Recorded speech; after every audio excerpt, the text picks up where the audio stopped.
Hi, Michelle. It's so great to have you on the Business Owner Series. I'm so excited to hear about your story and what you're up to today and what the future holds. So, without further ado, I'm going to turn it over to you to introduce yourself. Thank you so much. I really appreciate this. So, as an introduction, I am Dr. Michelle Griffin. I hold a PhD in industrial organizational psychology, which is a research degree of human capital in the workforce. I own Griffin Resources, which is an HR outsourcing firm. So, we help small to mid-sized businesses with their HR and their day-to-day function of all aspects of HR, including payroll and recruiting. And then it's the tactical kind of the actual everyday work. We do have some leadership coaching and other parts of more, I would say, abstract parts of AR, but of HR. But typically, we focus on just the actual doing of the HR work. And we have a department of HR. So we have everything from lower level generalists up to strategists and VP of HR, a payroll specialist, an accountant, and our recruiting and talent acquisition team. And so we fractionalize our time out to small to mid-sized businesses, very similar to like a vendor relationship. And then we charge by the hour, rounded to the nearest sixth minute. So a little bit more like a law firm billing structure. So there's no minimums, no retainers, just the ability to purchase time for an HR specialist. That's so awesome because I know, in our world, people challenges are sometimes the ones most avoided and the things that, matter the most because your team is so critical to running a business. So it's great to know you don't have to hire a full-time person for HR. You can start with a fractional resource like yours. Yeah, and it can be, we have some clients that are really small that, just small businesses. Our smallest company is actually 2 employees. Oh, wow. And we help them set up their payroll, kind of literally start from using 1099s and changing the business over. And the largest company we have right now is 400 employees, and we're just a small piece of their HR and recruiting team.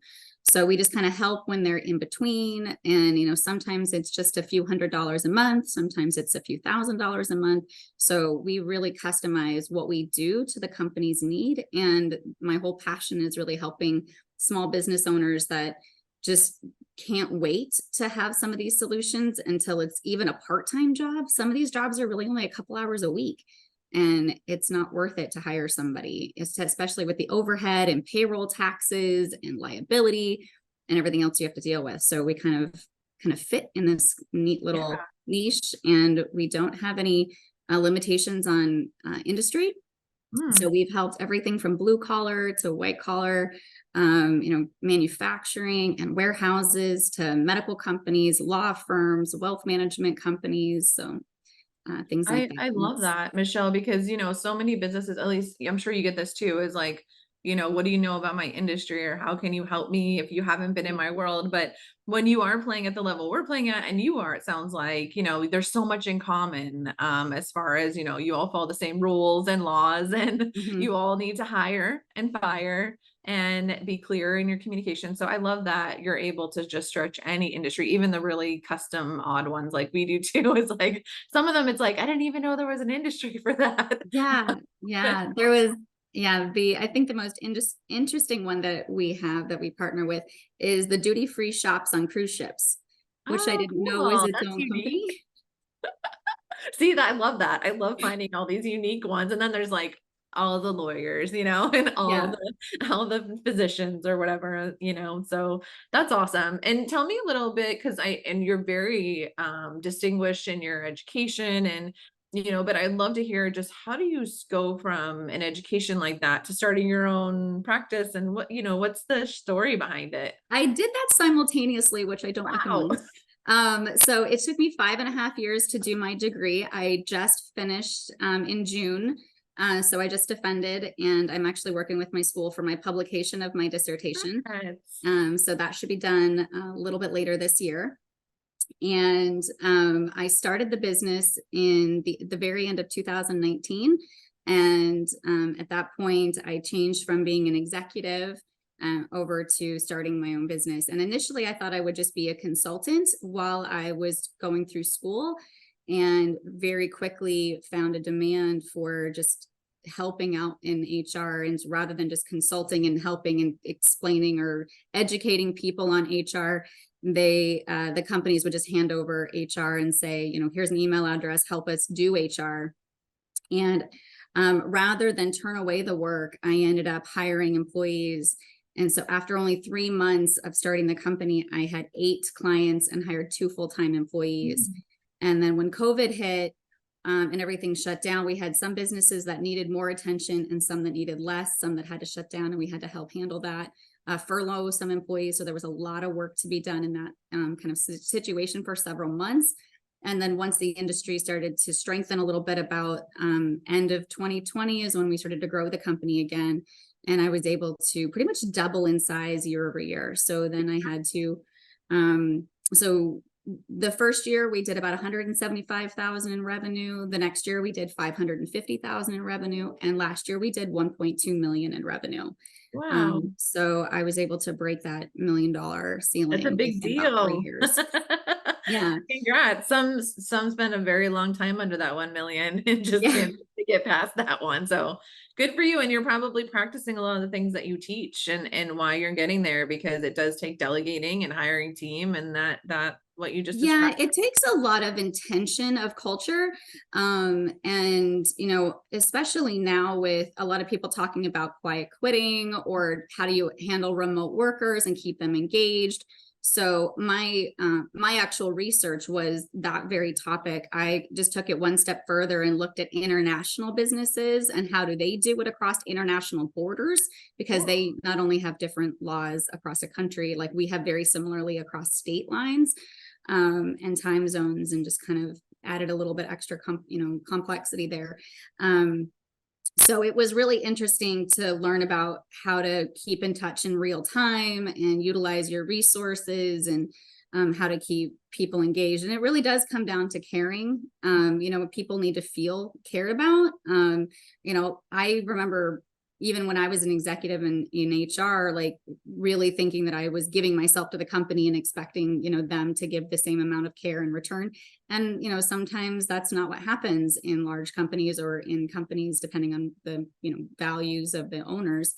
And so it's really important to help teach the owners of the companies, like to see what perspectives they have from their employees, and how to make sure that, a lot of times when I talk to business owners, they expect their employees to work just as hard as they do because they care so much about the company. And that's never going to happen. That's not what they're there for. No one's going to work as hard as the owner. And in small businesses, you have to really have some grace there on what's the benefit of the employees and what do they get out of it for their career, for the time that they're there, because you can't expect them to be there for long periods of time anymore. Right. So even when I'm talking to my employees, I'm like, I know you're not going to be here forever. I want to value your career while you're here. And when you are done working here, let me know. I'll help you find a job on the way out, or let me know how I can help you transition to a career that does make you happy.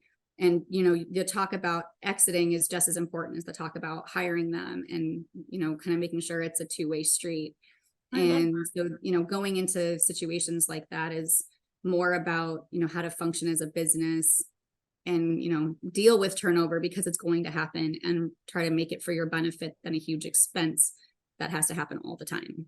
Yes, that makes total sense. And some industries more than others have higher turnover depending on the type of position they're hiring for and firing for and all that good stuff. But I love what you said about just that culture of caring. And in our world, it's the kind of the comparison of customers, because we a lot of businesses almost like focus so much more care on their customers than on their team. So it's great to know a resource that really thinks that way and teaches business owners how to think differently about their staff. Tell me a little bit about, because you mentioned how you can work with all different types of industries. So it's probably not an industry type that's an ideal customer for you, but maybe what are some of their symptoms or challenges how do you describe an ideal fit for you?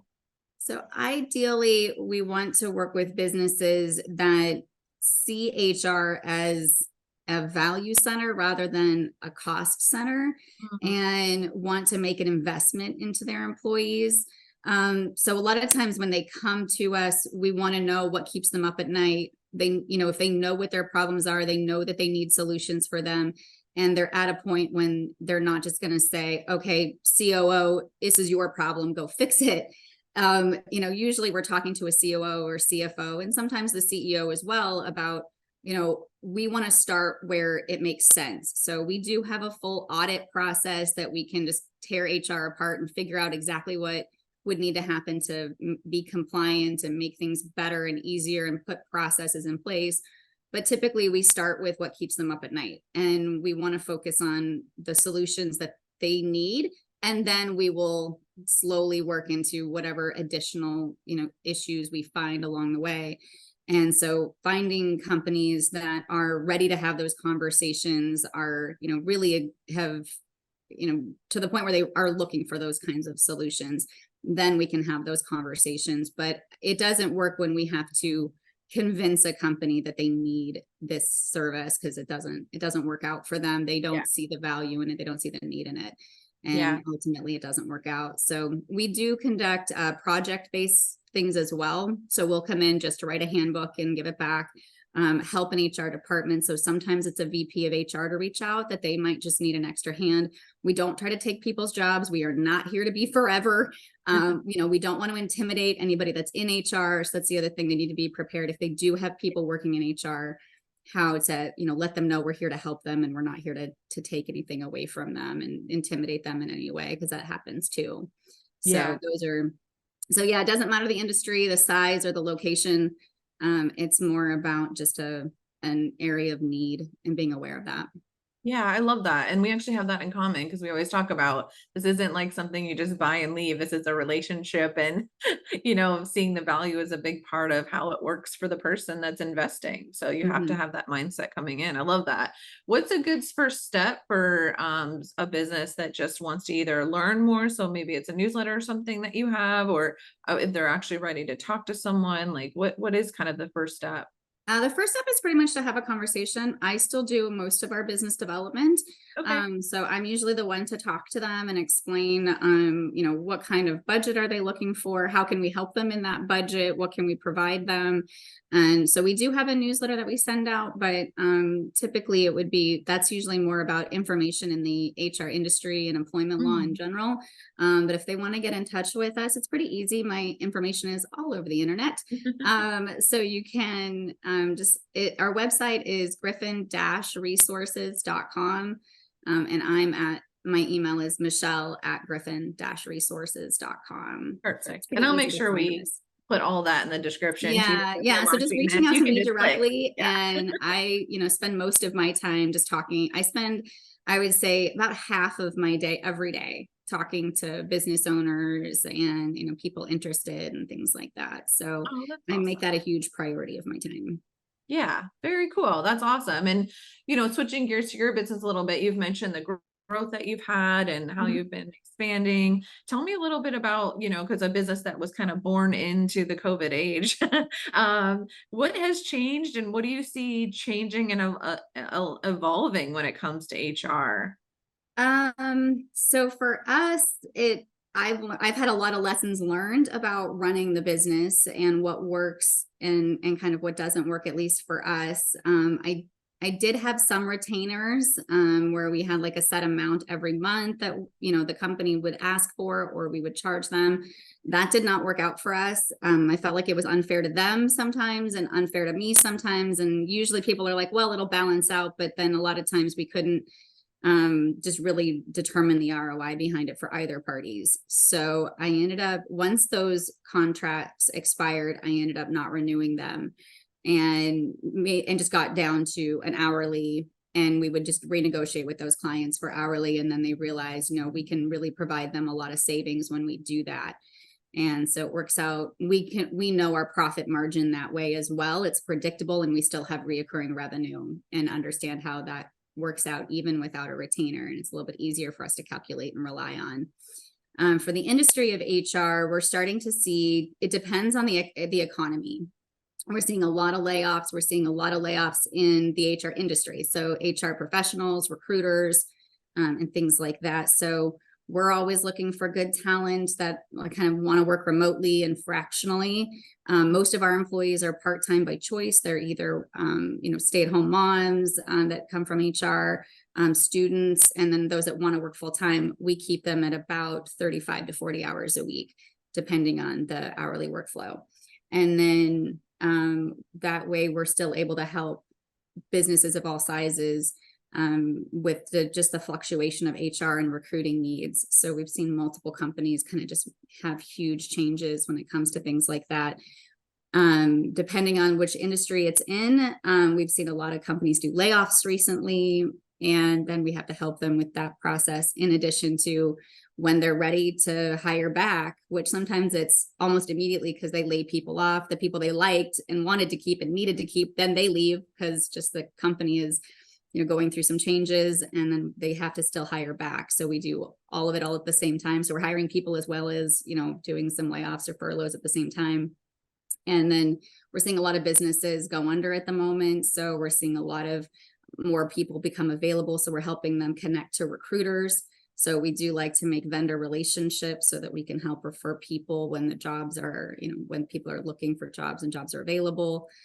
So we're starting to see a lot of changes in HR, but for us as a company, we've had to kind of grow and change and evolve and learn from our mistakes. So. Yeah, wow, there's a lot in that, Michelle, to unpack, and just I really wanted to shine a light, if you will, on the fact that you said your profit margins, because from my world that is an uncommon thing to hear, and I just wanted to pinpoint that that's what made you be able to make those decisions and change how you bill and understand all that. And so many businesses don't understand that, so they're not making those decisions. Especially we saw that during COVID, they didn't know, and the supply chain and all those issues that were going on, and some still are going on. But I also the sharing of just how HR is evolving and the candidate pool is evolving. And it really makes you realize why having someone like you is so helpful to know and guide you through all of that, because you're, and like us, you can see it from a higher point of view because you're working with multiple businesses versus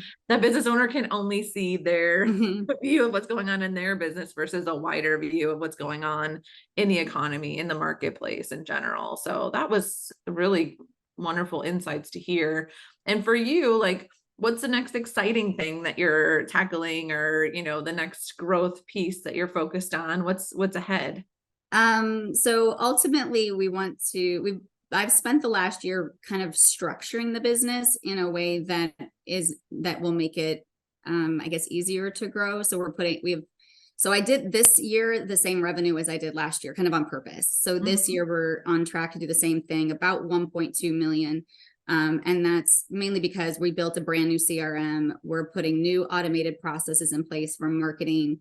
And we've started to really figure out how to grow in a strategic way that doesn't burden our employees. So we've partnered with contractors that we really enjoy working with, they have obviously their own business, their own, revenue streams, but they're willing to work with us when we have overflow. So we will overflow to trusted contractors and then hire our new employees.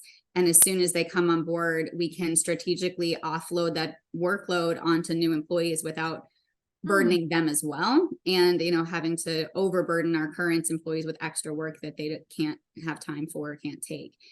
So we really learned how to, we had a lot of consultants that I talked to don't know the idea of how to put like the cart before the horse before the cart. Like, when do you hire versus when do you get new clients? Yeah. How do you get new clients without having too much work or not enough work? And how do you balance all that out? So we've really taken the time to evaluate that. And what kind of workload can we, to put on our employees without it being too much or too little, and things like that. So that's what we've really been spending a lot of internal time on this year and growing. So now we have all that infrastructure in place. And so this upcoming year, we're really focusing on, new marketing avenues and streams and things like that, and outreach, and obviously working with people like you make a big difference for that. And then we can continue to grow and departmentalize what, the HR department we already have, and we can continue to grow strategically that way. Cool. That's exciting. And I love that you spent a year intentionally working through your processes and making things easier so that you could grow. And there's been a lot of science about that. Kind of past 1 million to getting to 5 is, a Mhm. time when you need to be more efficient. So I love that you're already thinking that way. And I'm enjoying Yeah, the interview a it's lot the because you same were, thing I've heard too. What it takes to get there, it doesn't take to keep you there. Like you have yes, to keep growing and evolving sure. and changing and realizing your strengths and things like that and weaknesses too, and then finding resources that fill in those gaps. And so that's what we've really been focusing on. That's awesome. I love it. For you, this is one of my favorite questions to ask is, what really lights you up? Like what, when you get up, when the alarm goes off and you're starting another day, what is like comes to mind that you're most excited about, most passionate about that keeps you going?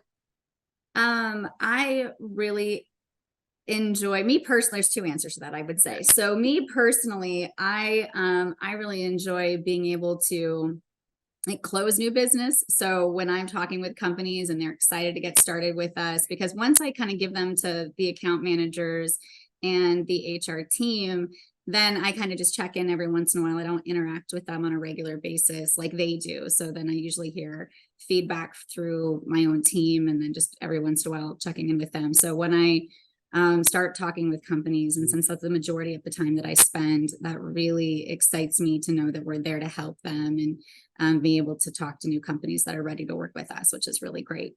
And then for another like side of my personal side of that Yeah. is I've designed my business so that everyone can work remotely, including myself. And this was something I did intentionally that I didn't have that freedom until COVID, Yeah. when everyone accepted the ability to work remote regardless of where you are. So I get to travel and I still work while I'm Ooh. traveling. I'm not on vacation, but I just work from different places in the world.